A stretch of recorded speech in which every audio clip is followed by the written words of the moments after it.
మొత్తం అన్ని చోట్ల కప్పలే. మళ్ళీ ఆ కప్పలు ఇజ్రాయెల్ దగ్గర ఉండవు, ఆ ప్రాంతంలో ఉండేది. ఐగుప్తులో ఉన్నటువంటి వాళ్ళందరూ రాజుగారి బెడ్రూమ్లో కూడా కప్పలు వెళ్ళిపోతాయి. ఈ బాగా తట్టుకోలేక మోషే అహరోను పిలిచాడు, రెడీ అయ్యా వెళ్తే మీరు వెళ్ళి బలి అర్పించుకోండి, వెళ్ళిపోండి, మీ వాళ్ళని తీసుకోండి. ఈ ముందు కప్పం తీసేందంటే కప్పం తీసేస్తాడు. తీసేసిన తర్వాత మళ్ళీ హృదయాన్ని ఏం చేస్తాడు, కట్టిపరుచుకుంటాడు. ఏం చేస్తాడు, హృదయం కట్టిపరుచుకుంటాడు.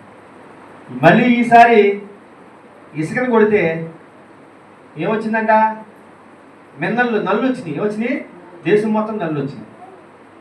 ఇంకోసారి అందరికి పొక్కులు వస్తాయి. ఎటు మీద పొక్కులు వస్తాయి.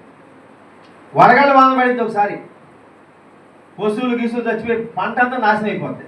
మళ్ళీ పిలుస్తాడు, పిలిచి సర్లే మీ వాళ్ళు అన్నీ పంపించేస్తున్నాలే, ఈ వడగళ్ళ వాన ఆపు బాబు అంటాడు. ఎవరు, ఫరో. ఎవరిని పిలిచి, మోషే అహరోను పిలిచి, ఏదో మొన్నేదో నేను పాపం చేశాలే, మొన్నేదో పొరపాటు చేశాను, పాపం చేశాను, క్షమించండి అందరికీ, తీసే వడగళ్ళ వాన అంటాడు.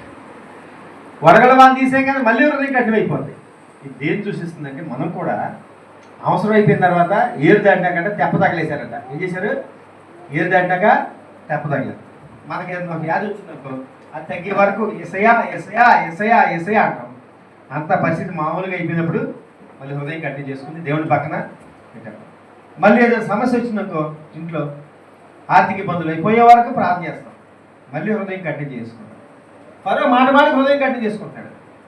ఏం చేస్తాడు, మాట మాటికి హృదయాన్ని. ఆ టైంలో అంటాడు, నేను పాపం చేశానయ్యా, మీరు కూడా నా కోసం ప్రార్థన చేయండి, మీ దేవుడికి తీసుకోండి మీ జనాన్ని అంటాడు. ఎప్పుడైతే వడగల వాళ్ళు తగ్గిపోద్దో మళ్ళీ కుదరదు అంటాడు, తీసుకెళ్తా గీలు. చివరికి ఎక్కడిపోద్ది తెలుసా, ఐగుప్తు దేశంలో ఉన్నాడు తొలిచూలు సంతానం మొత్తం చంపేస్తాడు దేవుడు. ఏంది,